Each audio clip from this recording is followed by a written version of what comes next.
प्रदेश में कानून व्यवस्था पे चुनाव होगा, महंगाई पे चुनाव होगा, और जो ये 3 काले कानून किसानों के लिए बनाए गए उस पर चुनाव होगा।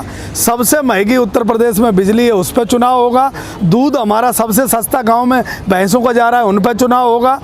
सबसे पहली बात ये किसान उत्तर प्रदेश में होगी कि अब बात किसानों के मुद्दे की होगी। आप ऐसा नहीं लग रहा है पढ़े लिखे जैसी बात कर रहे हैं? नहीं, हम पढ़े लिखे जैसी बात कर रहे हैं तो पढ़े लिखे ही चुनाव लड़ेंगे। अब घंटा बजाने वालों का जमाना नहीं है। 5 साल कर लिए उनने, सत्ता में बैठ लिए और उनने सत्ता दिखा दी। वो किस तरीके से चलाएंगे? वो बेटियों के बलात्कार होंगे तो FIR दर्ज नहीं होगी। जो पुलिस यंत्र था उसे भी खत्म कर दिया।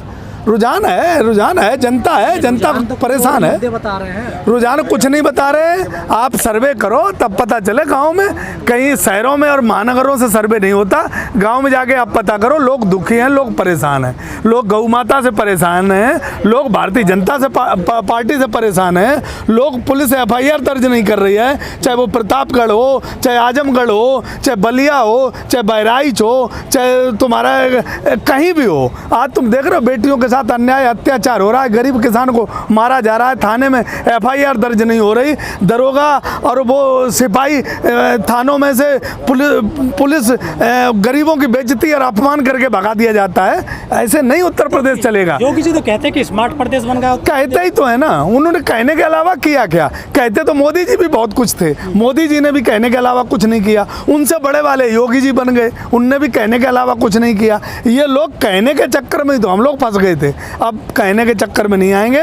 अब काम चाहिए उत्तर प्रदेश की जनता को। इन्होंने जो अपना मैनिफेस्टो यानी कहा संकल्प पत्र जो लाए थे, वो संकल्प पत्र इनका दिखाया जाएगा। एक भी बिंदु उसमें इन्होंने पूरा नहीं किया। और अखिलेश यादव जी जो पिछली सरकार चला रहे थे, उन्होंने अपना 3 साल में अपना पूरा मैनिफेस्टो पूरा कर दिया था।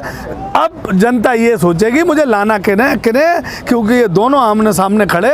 भारतीय जनता पार्टी का कार्यकाल में किसान दुखी है, मजदूर दुखी है, महिलाएं दुखी हैं, बेटियां दुखी हैं, और गौ माता तो बहुत ही ज़्यादा दुखी है। देश का किसान तो आत्महत्या करने पर मजबूर है। बस आंदोलन ने बूटी दे दी, इसलिए इंतजार कर रहा है। लेकिन यादव जी, आपने कहा अखिलेश जी का नाम लिया, आपने जिक्र किया। आप लोगों ने अखिलेश जी को तो 2017 में हटा दिया कि गुंडों की सरकार है या गुंडे रहते हैं इसमें। आपने हटाया 2017 में? हमने नहीं हटाया था। गुंडों की सरकार कहने वाली भारतीय जनता पार्टी थी, और भारतीय जनता पार्टी की मीडिया थी। जो आज मीडिया जो इनकी प्यारी बनी हुई है, उस मीडिया ने अखिलेश जी की फोटो लगा के गुंडा बताया था। आज हमें लगता है कि उस बार अगर हम बहकावे में लोग नहीं आए होते, हम सब किसान भाई बहकावे में नहीं आए होते, तो हो सकता है उत्तर प्रदेश आज सही में स्मार्ट प्रदेश और उत्तम प्रदेश बन गया होता। लेकिन उस टाइम बहकावे में आ गए, हिंदू मुसलमान के लोग झांसे में फंस गए। ये हमने अपने उत्तर प्रदेश की बर्बादी का दिन उसी दिन से शुरू कर दिया था जिस दिन बाबा योगी आदित्यनाथ जी ने उत्तर प्रदेश की शपथ ली थी। क्योंकि इन्होंने वो एक रोमियो स्टॉक फोर्स बनाया था, वो कहाँ चला गया? इतने चीजें बनाई थी, आज दिन तक कुछ नहीं हुआ। गांव गोद लिए थे MPओं ने, वो MP दिखाई नहीं देते। विधायकों ने जो अपने विकास की बात की थी, वो विधायक दिखाई नहीं देते। प्रधानमंत्री जी बनारस से सांसद थे, उन्होंने एक गांव नहीं गोद लेके सही कर पाया। मुख्यमंत्री जी सिर्फ गोरखपुर के मुख्यमंत्री, गोरख बाबा मठ के मुख्यमंत्री बन के रह गए। उत्तर प्रदेश आज बदहाली और बेहाली पे अपनी जिंदगी जी रहा है। लोग परेशान हैं, इसलिए लोग बदलाव के मूड में हैं। लोगों को बस मौका मिलना चाहिए, कब इलेक्शन आए और वोट डालने का मौका मिले। गुमराह होने का मौका मिलना चाहिए, जागरूक होने का मौका। अब जागरूक हो गए। कैसे कह सकते हैं आप? इसलिए कह सकते हैं कि इन्होंने हमारे खिलाफ कानून बना दिए। मोदी जी ने हमारे खिलाफ जो इनकी जो योगी जी की सरकार है, वो बेटियों के बलात्कार होने के बाद भी उनके FIR दर्ज नहीं होते। उन्हें आधी रात पर जला दिया जाता है। रोज बेटियों के कांड आप देखोगे कहीं ना कहीं रोज हो रहे हैं। किसान अगर अपनी मांगों को लेके कहीं मुख्यालय पे, कहीं DM के यहाँ कहीं जाता है तो उसको लठ मिलते हैं। कोई भी मजदूर अपनी मजदूरी नहीं पा रहा है। किसान को महंगाई, डीजल, पेट्रोल, खाद, हमें बीज मिलता है 500 रुपये किलो और डीजल आज 100 रुपये किलो है। हम अपना इंजन चला के खेत भर के क्या बचाएं, क्या खाएं, क्या कमाएं, किसान परेशान है। और थोड़ा बहुत अगर हम बिजली पानी लेके इधर उधर से करते हैं तो वो गाय नहीं होने देती हैं पैदा। तो भैया किसान आत्महत्या करने पर मजबूर है, वो तो आंदोलन का इंतजार कर रहा है कि इस आंदोलन से कुछ निष्कर्ष निकलेगा तो बूटी कहीं मिलेगी। लेकिन यादव जी, जो तमाम लोग इस सरकार का विरोध कर रहे हैं उसमें कुछ लोग ऐसे भी हैं, ज़्यादातर लोग ऐसे हैं जो संविधान को नहीं मानते हैं, तो कैसे लड़ाई जीती जाएगी? देखो ऐसा नहीं है, देखो जब बाबा साहब भीमराव अंबेडकर जी ने जब संविधान बनाया था तब भी लोग विरोध कर रहे थे, हमेशा ऐसे लोग हमेशा रहते हैं। नहीं, अब तो जो मोदी सरकार है वो भी तो विरोध कर रहे हैं। मैं ये कह रहा हूँ ना आपसे कि ऐसे लोग हमेशा रहते हैं, आप कह रहे और ऐसा नहीं है, ऐसा नहीं है। राहुल गांधी, बाबा मनमोहन सिंह जी की सरकार थी, राहुल गांधी जी ने उनका ऑर्डिनेंस बिल फाड़ दिया था, ये चलता रहता है। लोग हैं, कुछ ऐसी मानसिकता के लोग होते हैं, लेकिन संविधान का ये देश सम्मान करता है, ये देश संविधान से चलेगा।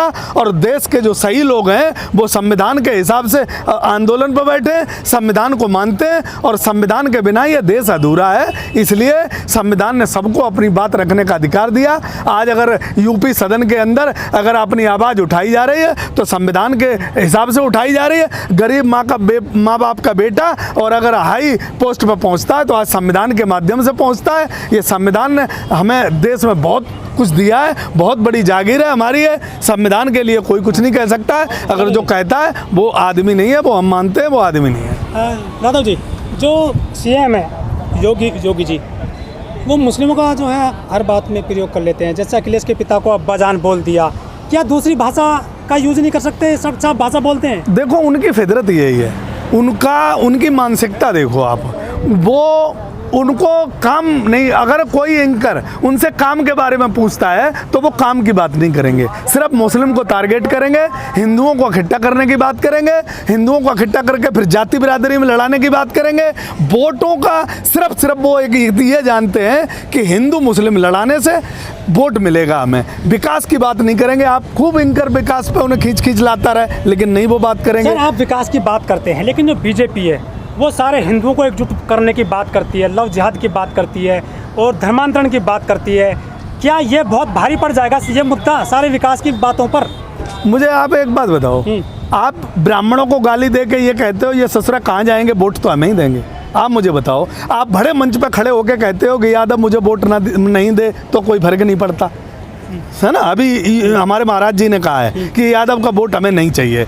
आप एक बात बताओ, दलित का वोट आपको नहीं चाहिए, आपको ब्राह्मण का वोट आपको नहीं चाहिए, यादव का वोट आपको नहीं चाहिए, और अगर टिकैत साहब यहाँ आंदोलन के साथ बैठे हैं तो जाटों का वोट आपको नहीं चाहिए, गुजरों का वोट आपको नहीं चाहिए। तो मुझे ये बताओ हिंदू इकट्ठा कैसे हो रहा है? कौन सा हिंदू है जो अब बाकी बच जाता है? मुझे बताओ, सबसे बड़ा हिंदू किसे मानते हो आप? ब्राह्मण है ना, हिंदू जाट भी है ना, हिंदू यादव भी है ना, हिंदू दलित भी है ना। आपको इनमें से किसी का वोट नहीं चाहिए। कैसे हिंदुओं को इकट्ठा कर रहे हो मुझे बता दो, कौन सा फार्मूला है हिंदुओं को इकट्ठा करने का? ये सब बेकार की बातें हैं। ये सत्ता में आने के लिए हिंदुओं को इकट्ठा करने की सोचते हैं और उसके बाद जातियों के हिसाब से हिंदुओं का शोषण किया जाता है। आप जाट हो तो आपका शोषण दूसरे तरीके से होगा, आप यादव हो तो आपका शोषण दूसरे तरीके से होगा, आप दलित हो तो आपको मंदिर में नहीं घुसने दिया जाएगा, आपका शोषण तीसरे तरीके से होगा, और आप ब्राह्मण हो तो आपका शोषण दूसरे तरीके से होगा। ये जातियों के हिसाब से जो शोषण करती है भारतीय जनता पार्टी और बाबा योगी आदित्यनाथ जी, ये समय समय पर अपनी औकात और अपना वजूद दिखाते रहते हैं। इसलिए देश की जनता जाग गई है, देश की जनता अब समझ रही है कि ये न इस जाति के हुए, न उस जाति के हुए, न उस जाति के हुए। और ये मैं बता दूं,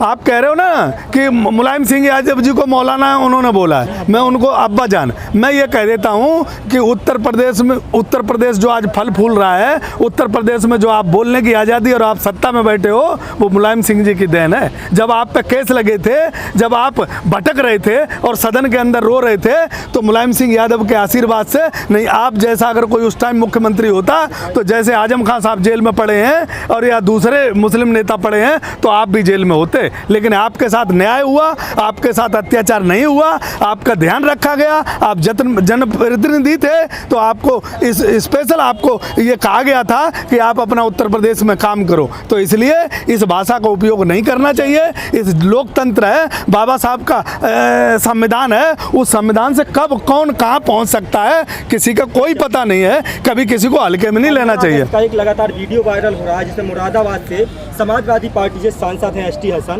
और वो राष्ट्रगान तक नहीं गा पा रहे हैं। एक बात समझ लो, पहले तो तुम्हें सीधी बात पता होना चाहिए, उल्टी बात को मत समझा करो। जो एसटी हसन जी हैं उनको पूरा का पूरा राष्ट्रीय गान पता है, लेकिन बराबर में खड़ा हुआ आदमी व्यक्ति जो गलत गा रहा था उसको उन्होंने रोका था कि तुम गलत गा रहे हो। नहीं, वो ऊंची आवाज पहले सुन लो ऊंची आवाज में, नीची आवाज में, लेकिन वो राष्ट्रीय गान को गलत भी गा रहा था। उन्होंने रोका, उस राष्ट्रीय गान को उन्होंने फिर दोबारा गाया, वो नहीं दिखाया गया। सोशल मीडिया पे पूरा गाया, वो नहीं दिखाया गया। लेकिन जब कौशाम्बी में भारतीय जनता पार्टी तिरंगा यात्रा के नाम पे पेट्रोल बांटती है और उसी पेट्रोल में लठ बजाए जाते हैं, तिरंगे से लठ बजाया जाता है, तिरंगे का अपमान किया जाता है, पेट्रोल दे के लोगों को सड़क पे भगाया जाता है, उसकी तुम्हें पता नहीं होगी। एक और बड़े नेता है संभल से, शफीकुर रहमान बर्क, समाजवादी पार्टी के, वो तालिबान का समर्थन कर रहे हैं, कह रहे हैं कि गलत सलत सवाल मत करो। ये गलत सलत सवाल, तालिबान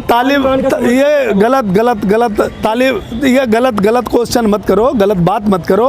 यहाँ तालिबान का समर्थन कोई नहीं कर रहा। हिंदुस्तान के संविधान से चलेगा। बाबा साहब भीमराव अम्बेडकर ने जो हमें संविधान दिया उससे चलेगा। तालिबान क्या कर रहा है, पाकिस्तान क्या कर रहा है, चाइना क्या कर रहा है, बॉर्डरों के सुनो, बॉर्डरों को उस तरफ जाने के लिए हमारी एक चुनी हुई सरकार है, भले ही वो विफल रही, लेकिन अभी कुछ दिन तक वो सरकार है, हमें उसका सम्मान करना पड़ेगा। बॉर्डरों के लिए फैसला वही लेगी, कोई नेता नहीं ले सकता। नेता स्टेट का है, वो स्टेट का काम करे।